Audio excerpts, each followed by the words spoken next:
Hemos dado una revisión a partir de lo que hemos visto en todo el país y el trabajo de las policías que están muy intensos, Carabineros, PDI, la verdad es que están trabajando intensamente en desbaratar estas redes y a estos pseudopríncipes del narco en nuestro país. Y ayer en Chilevisión Noticias se reveló un informe que nos pone al día en el caso de Fernanda Maciel. La tanatóloga Carmen Cerda no concuerda con el informe del Servicio Médico Legal. Por lo tanto, una vez más hay acá, bueno, ha pasado en varios casos, ¿no? Una discordancia entre lo que dice Carmen Cerda y lo que dice el Servicio Médico Legal. ¿Cuál realmente es la causa de muerte de Fernanda Maciel? Lo vamos a ver a la vuelta. Nuevo estudio tanatológico que no coincide con el estudio del Servicio Médico Legal. Estamos hablando del caso de Fernanda Maciel, que ruega algún tipo de verdad y que en especial la madre no obtiene nada que la consuele al respecto. Vamos a estar hablando con el abogado de la familia de Fernanda Maciel, vamos a estar hablando con Pedro Díaz. ¿Y qué fue lo que pasó en los últimos días? Bueno, se confirma que el informe de la tanatóloga Carmen Cerda no coincide con el Servicio Médico Legal. Lo revisamos en la siguiente nota. No solo tuvo que esperar más de un año para que encontraran el cuerpo de su hija, que finalmente estaba a pocos metros de su propia casa. A casi 3 años del crimen, Paola Correa sigue sin saber qué pasó con Fernanda.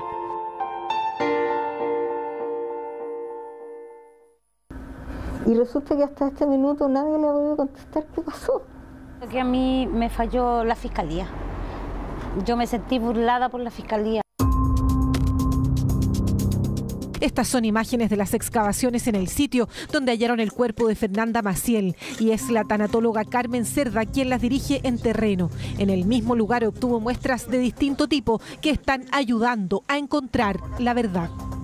Con casi nada de recursos, esta mujer y su abogado han apelado a la buena voluntad de expertos y de laboratorios privados con un solo objetivo: tener certezas sobre la muerte de Fernanda. En este caso, ¿usted no encontró? No encontré. ¿Marcas en el cuello? No. ¿Ni de dedos ni de un elemento? No. Nada. No, por eso te digo, no están. Entonces, ¿cómo uno se explica que el Servicio Médico Legal diga que es una asfixia por estrangulación? No sé, es una buena pregunta para ellos. Que no están los elementos para apoyar el diagnóstico de lo que dicen. No murió por asfixia por estrangulación, dice la doctora Cerda. ¿Cómo fueron entonces los últimos minutos de Fernanda? Esto podría haber sido una asfixia por sofocación. Es decir, que le hubieran tapado la cara con una almohada, una cosa así. Podría ser, porque eso no deja marca. Uno podría saber si Fernanda Maciel efectivamente muere antes de ser enterrada. Ni siquiera eso. Peritajes privados que ya están en proceso responderán esta y otras interrogantes. Saber justamente esto, si ella estaba con vida cuando fue envuelta y enterrada, para ver si siempre estuvo ahí o no estuvo ahí, para ver qué pasó exactamente con el bebé, para ver si era la tela con que la envolvieron originalmente o se la cambiaron después.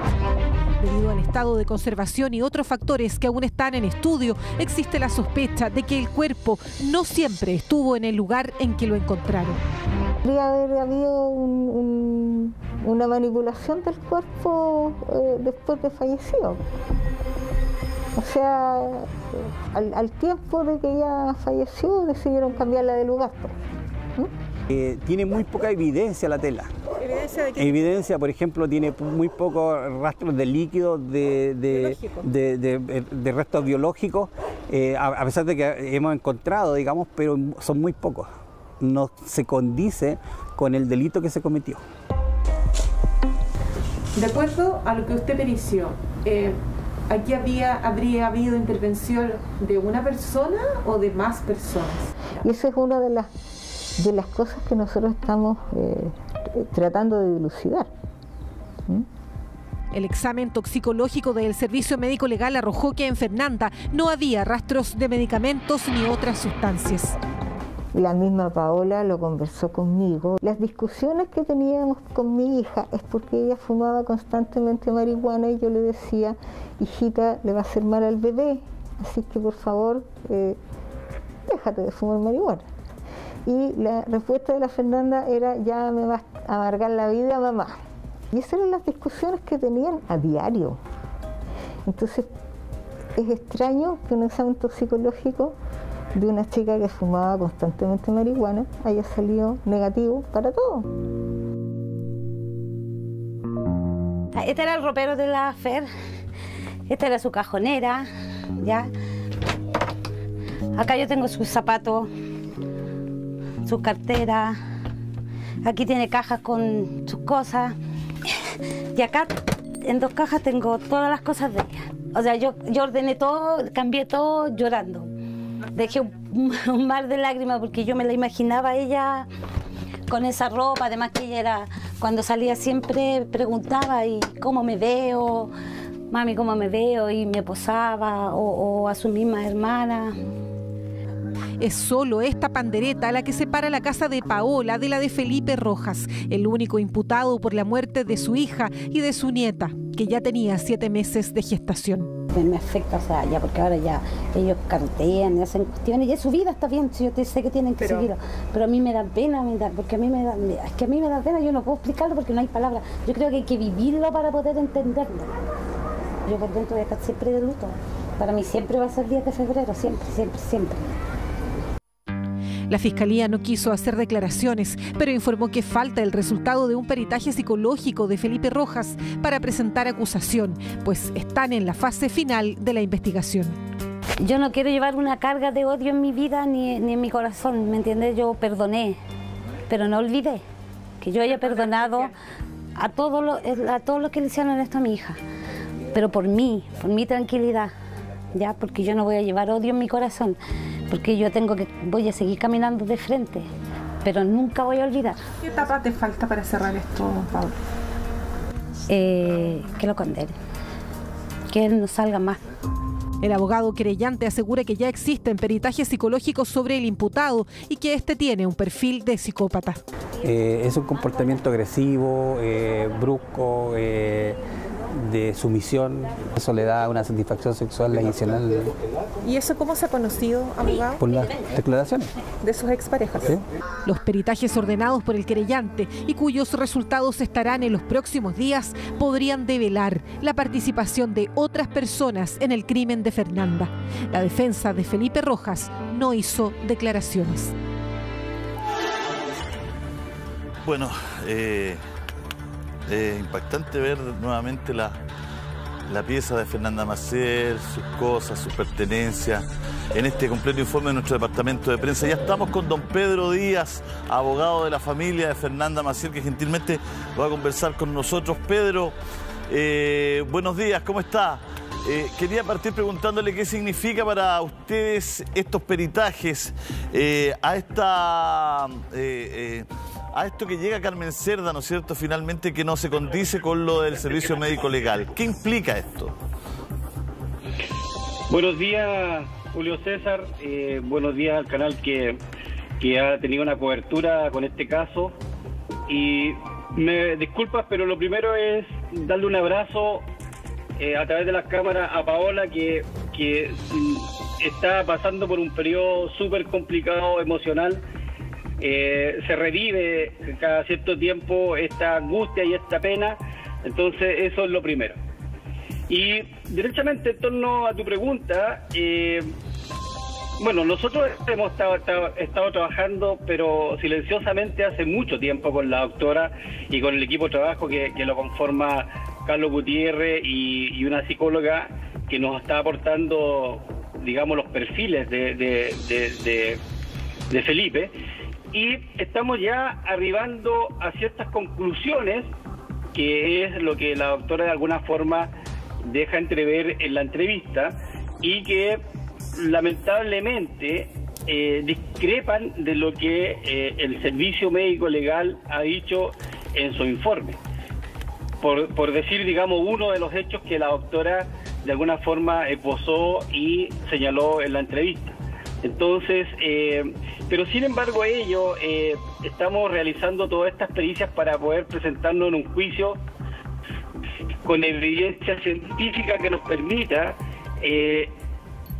obtener la mayor pena posible en contra de este individuo que ha cometido este brutal crimen en contra no solamente de Fernanda, sino que además de su hija que tenía en el vientre, que eso es deleznable lo que hizo este señor. Por esa razón estamos trabajando, ya se está concluyendo de alguna forma, todavía nos faltan algunos resultados, pero estamos encaminados, digamos, con una verdad científica. Pedro, ¿qué tal? Buenos días. A ver, ¿cuánto falta para que se efectúe el juicio oral de este caso? Mira, por de pronto hay que ir paso a paso. Lo primero que tenemos es una audiencia que se tendría que generar en octubre o noviembre, que puede ser una audiencia de ampliación de plazo porque faltan realizar 2 o 3 diligencias más que están pendientes.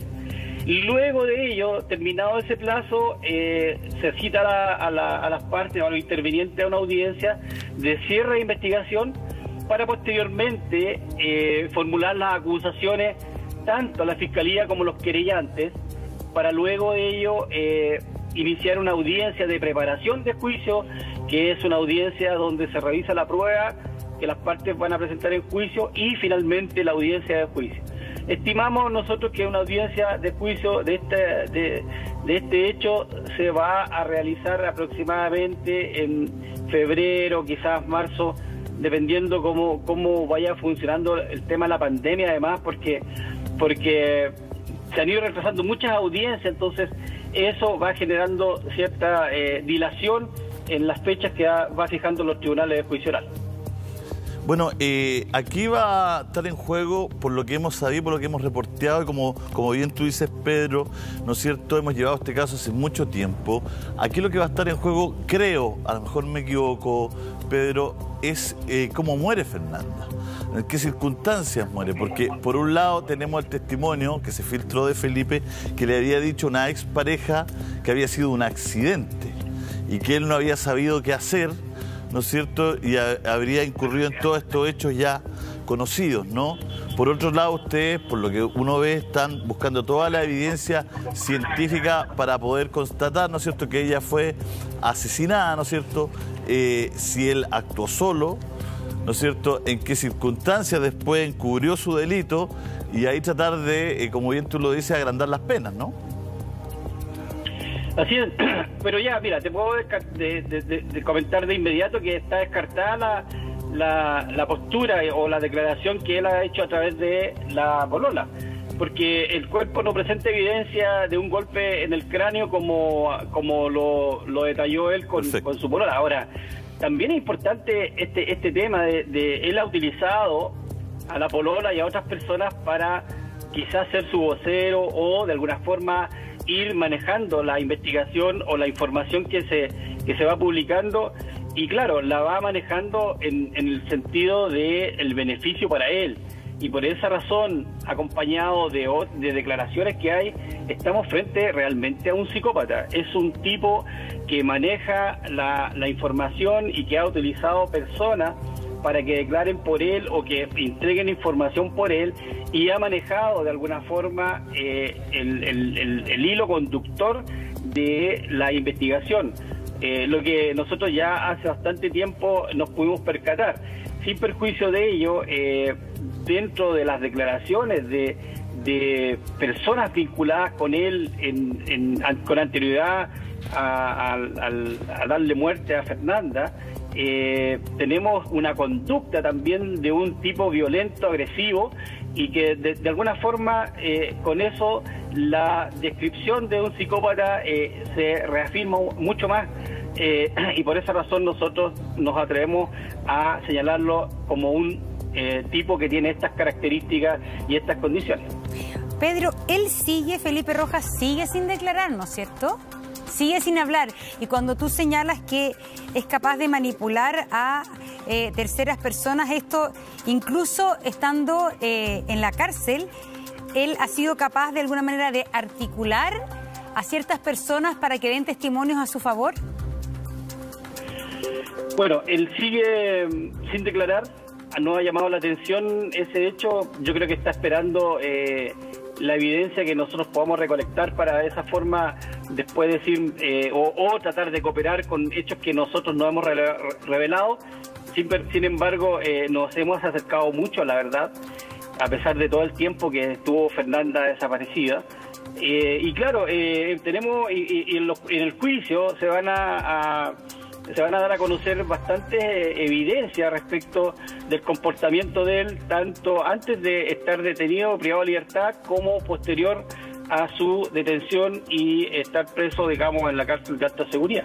Entonces, él ha mantenido siempre esta conducta y bueno, ya como le comento, con la ayuda de los psicólogos que nos están ayudando y nos están prestando la cooperación, nosotros hemos podido detectar y determinar que es una conducta habitual de una persona que tiene las características que tiene Felipe. Fíjese, Pedro, que hay mucha gente que está escribiendo, porque ahí se genera cierta confusión en la información, ¿no? Usted dice que se descarta un golpe en la cabeza, ¿no es cierto? Lo que la doctora Cerda dice es que no fue estrangulada, pero no descarta que haya sido una muerte por asfixia, ¿no? Por sofocación, ¿no? Así es, el cuerpo, el análisis que realiza tanto el servicio médico legal, el doctor, el tanatólogo que hace el protocolo de autopsia, descarta esa condición del golpe que Fernanda se habría dado en la cabeza y que por esa razón ella habría perdido la conciencia o definitivamente habría sido el inicio de su agonía. Sin embargo, el servicio médico legal determina como causa de muerte la estrangulación y la doctora Cerda yo la acompañé a hacer algunas diligencias al servicio médico legal en el servicio de histopatología, que es un servicio poco conocido pero muy interesante para poder determinar efectivamente si los tejidos del cuerpo tuvieron algún incremento de fuerza, y eso no es así. Por lo tanto, tenemos la evidencia hoy día, que es lo que dice la doctora, que se ha acreditado en forma científica que es por sofocación. Y Pedro, finalmente, si no es posible concluir en la causa de muerte, si no es posible hacer coincidir el informe del Servicio Médico Legal con el informe de Carmen Cerda, ¿eso implica un problema en el minuto del juicio oral, efectivamente, para inculpar a Felipe Rojas? Efectivamente no, porque la causa de muerte en definitiva es el hecho fue cometido por este señor. La forma en la que de alguna forma es distinta o cambia, y eso es el trabajo de los científicos forenses, que son los que tienen que exponer ante el Tribunal de Juicio Oral. Entonces, bajo esa perspectiva y bajo los estudios que se han realizado y bajo la muestra y la evidencia que se va a mostrar en el juicio oral, se va a determinar cuál de las dos posturas de los científicos o de los médicos que han realizado esta revisión es la que tiene más concordancia con la evidencia encontrada en Fernanda. Y eso a nosotros nos tiene muy tranquilo, porque la doctora ha realizado un trabajo acucioso, minucioso, ha ido al sitio del suceso. Usted ha mostrado una imagen en donde, o sea, la doctora realmente ha hecho un trabajo muy acucioso, y realmente nosotros lo único que nos queda es felicitarla y darle el apoyo, porque este también es un trabajo que ella ha hecho en forma gratuita. Entonces, esto ha demorado un poco los resultados de la experiencia, porque todas las personas que han apoyado en esta causa, todos estamos bajo esa perspectiva de ayuda. Entonces se demora un poco más, porque siempre las ayudas están, pero tienen un retraso. Pero sí es importante hacerlo notar, porque tenemos muchas personas que se han puesto la mano en el corazón y nos han prestado esta ayuda y hemos llegado a estos resultados. Estamos a puertas de tener un informe ya terminado, en donde obvio que lo vamos a dar a conocer, porque ya el tema de tener la carpeta en secreto, a nosotros nos tuvieron más de un año, casi un año y medio con la carpeta reservada a la Fiscalía, no sabíamos qué pasaba, pero hoy en día ya no es así. Nosotros tenemos el legítimo derecho de poder publicitar lo que se ha encontrado, lo que la doctora ha podido determinar, y también de esa forma demostrar que efectivamente se ha hecho un trabajo acucioso en esto, con profesionales que no son los que están de la mano con la Fiscalía. Sin embargo, en el juicio oral vamos a ir todos juntos en el mismo carril, pero con conclusiones distintas. Pedro, ayúdenos para que la gente entienda, sobre todo en sus casas. ¿Por qué es tan relevante esta diligencia? ¿En qué cambiaría la figura, digamos, del caso? Porque la calificación del delito, por ejemplo, porque yo me pongo en los pies ahora de la gente que está viendo el matinal y seguramente está diciendo, bueno, están las pruebas de que esta persona actuó en contra de Fernanda, está el cuerpo de Fernanda como fue encontrada, en las circunstancias que fue encontrada, en las condiciones que fue encontrada. ¿Por qué es tan relevante toda esta parte? ¿Por qué es distinto si el servicio médico legal dice que es estrangulación y Carmen Cerda dice que no, que asfixia? ¿En qué es relevante para el proceso?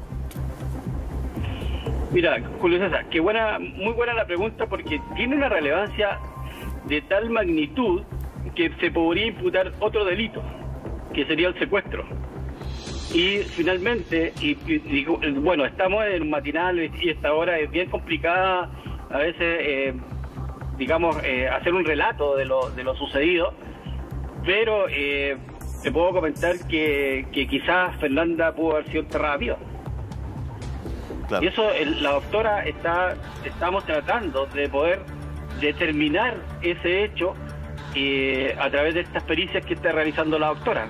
Estamos consultando, la doctora está consultando toda la literatura y todas las personas que la han apoyado también del extranjero en todo este trabajo. Este trabajo ha sido muy arduo y por eso que es muy reconocido para ella, y yo quiero dar las gracias siempre, porque sin esto, imagínate, vamos a un juicio y nos quedamos solo con una versión y con lo que ocurrió, y bueno, podríamos eventualmente tener a una persona que cometió este delito con una pena muy inferior a la que le corresponde por los hechos y las acciones que cometió.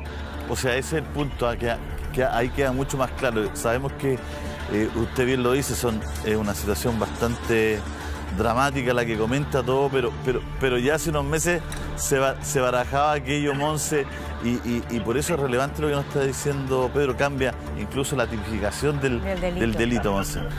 Así es, don Pedro, ¿nos puede esperar un segundito? Porque tenemos que hacer una pausa comercial, así que le rogamos, como el informe tanatológico de la doctora Carmen Cerda no coincide con el del Servicio Médico Legal respecto a la causa de muerte. Y para Pedro Díaz, entonces, la causa de muerte aún es algo que está abierto. Pedro, ¿qué has podido conocer durante estos meses de investigación acerca de la personalidad de Felipe Rojas? Mira, a través de las declaraciones de algunos testigos que están en la carpeta investigativa, se trata de un tipo que tiene ciertos rasgos, como ya lo he indicado, psicopáticos, y que comúnmente, y eso está repetido a lo menos en dos de las parejas que él ha tenido, ha tenido actuaciones entre medio sadomasoquistas con ella, en donde ha aplicado, digamos, ciertas técnicas que muchas personas, digamos, usan, pero siempre con violencia. Y ese es un hecho importante en la investigación de esta causa. O sea, tenemos a un tipo que tiene esta característica y además es violento. No lo refleja en su personalidad porque bueno, con mayor precisión lo puede determinar un psicólogo, pero en su personalidad él a simple vista se ve una persona afable, una persona tranquila, muy moderada, muy contenida, pero cuando ya está en la intimidad con la gente y sobre todo con estas parejas, este señor tiene una conducta absolutamente violenta, agresiva y con estos rasgos. Entonces, ese perfil es absolutamente importante al momento de analizar el hecho de cómo se encontró el cuerpo de Fernanda y lo que pudo haber ocurrido al interior de esta bodega. Bueno, esto es relevante porque, como decía, se barajó desde un principio la posibilidad, Pedro, me acuerdo en conversaciones que tuvimos y conversaciones que también a veces se tienen en los comerciales o cuando se está viendo una nota, siempre se barajó la posibilidad desde el inicio de que se encontró el cuerpo de Fernanda, de que ella pudo haber sido enterrada viva. Y era una situación bastante compleja, ¿no es cierto? También lo conversamos con Luis Petersen en algún momento, ¿no? Era una situación bastante compleja por lo que esto significa, ¿no? Por el dolor que ocasiona en la familia. Tú hablabas de Paola, tú hablabas de la revictimización de toda la situación. Pero yo quería hacer hincapié que no es un dato que tenga que ver con el morbo, sino que es un dato muy relevante para lo que ustedes persiguen, ¿no? Si esta situación es así, si esta situación se logra comprobar que es verdad, ustedes tienen herramientas científicas para poder calificar o recalificar el caso de otra manera, ¿no? Para que la gente entienda, Pedro. Así es, claro. Así es, claro. Nosotros tenemos ahora, como yo les comentaba, en lo que viene, se cierra la investigación y luego vienen las acusaciones. Claro. Y la acusación, en este caso, una acusación la presentará la Fiscalía, que es la acusación fiscal, y luego están las acusaciones particulares por los querellantes, que son en este caso 3. Yo represento a la familia de Fernanda, el colega Duque representa a Luis Petersen y la Intendencia, que también es parte en este juicio. Cada uno puede presentar su acusación de conformidad a los antecedentes que cada uno tenga en lo que se ha ido obteniendo en la investigación.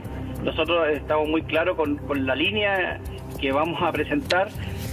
Nos faltan, como les comentaba, algunas pericias y algunos resultados de pericias que nos van a ratificar o desechar ciertas posibilidades de estudio que está realizando la doctora, y nosotros tendremos luego nuestra acusación en torno al delito que realmente falta para eso, este individuo cometió contra nosotros.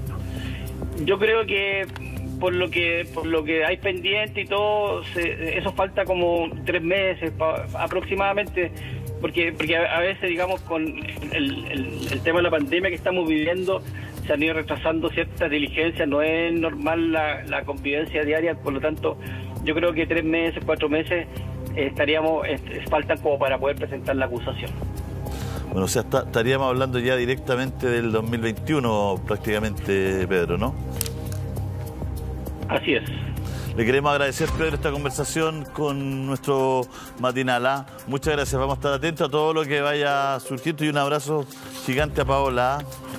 Así es. Muchas gracias. Mucha energía. Muchas gracias a usted, y como les comentaba, mucha digamos fuerza a Paola, mucha fuerza a la familia, a Valentina, a Connie, a la familia directa de Fernanda, que realmente cada cierto tiempo viene la angustia, viene la pena, y hay que estar con ella, digamos, y apoyarlo. Y eso es muy gratificante también para ellos. Así que muchas gracias a ustedes por dar nuestra cobertura y estamos en contacto.